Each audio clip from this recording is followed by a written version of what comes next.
नमस्कार मंडळी. अनेक भक्त पूर्ण श्रद्धेने आणि भक्तिभावाने स्वामी महाराजांचे नामस्मरण करत असतात, त्यांचा जप करत असतात, त्यांची नित्यसेवा करत असतात, परंतु त्यांना त्यांचे इच्छेचे फळ मिळत नाही. त्याचे कारण काय, असे प्रश्न देखील अनेक भक्त मला विचारत असतात. तर आजच्या या व्हिडिओमध्ये आपण अशा सर्व प्रश्नाची उत्तरे आपण जाणून घेणार आहोत. त्याआधी चॅनलवर नवीन असाल तर चॅनल नक्की सबस्क्राईब करा. चला तर मग आजच्या व्हिडिओला सुरुवात करूया. आपण सर्वप्रथम पाहूया जपमाळेमध्ये 108च मणी का असतात. शास्त्रानुसार आपल्या संपूर्ण ब्रह्मांडामध्ये 9 ग्रह आणि 12 राशी आहेत. या 12 राशी आणि 9 ग्रहांचा समावेश या जपमाळेमध्ये असतो. 12 गुणिले 9 म्हणजेच 108. जपमाळेमध्ये 108 मणी असतात. आता 108 मण्याची ही झाली एक माळ. तर आपल्याला 11 माळी जप का करायचा असतो ते आपण बघूया. तर बघा, आपण ज्यावेळी 11 माळी जप करतो त्यामध्ये प्रत्येक माळेला विशेष महत्त्व असते. पहिली माळ ही आपल्या गुरूंसाठी जपायची असते.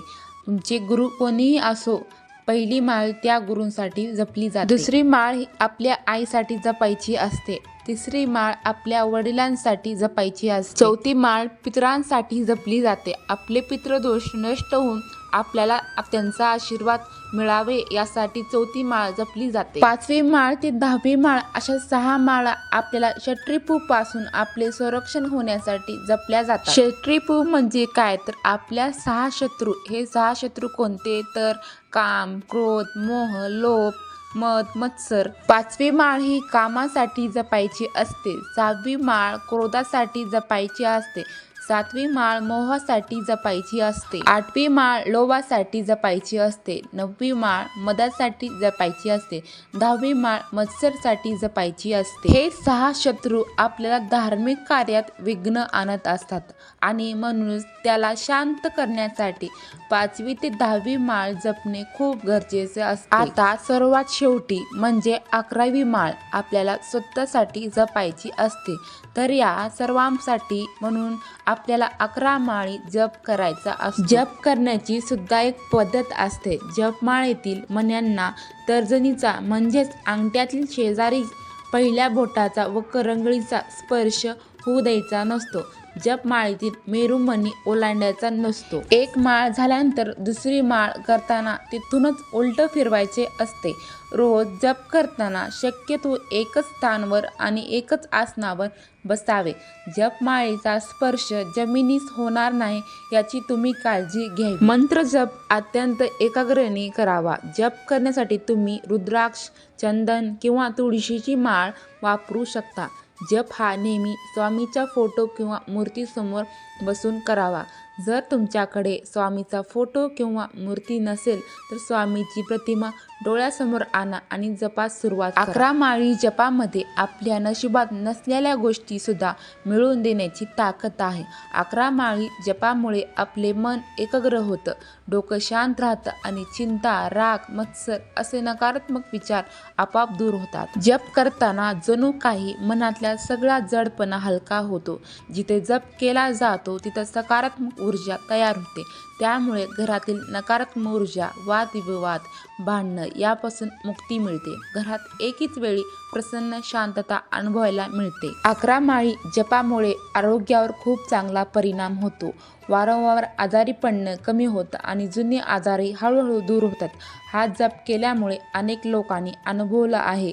अडकलेली कामं मार्गी लागतात. प्रयत्नांना यश येतं. एखाद्या अशक्य वाटणारं कामही सहज पार पडतं.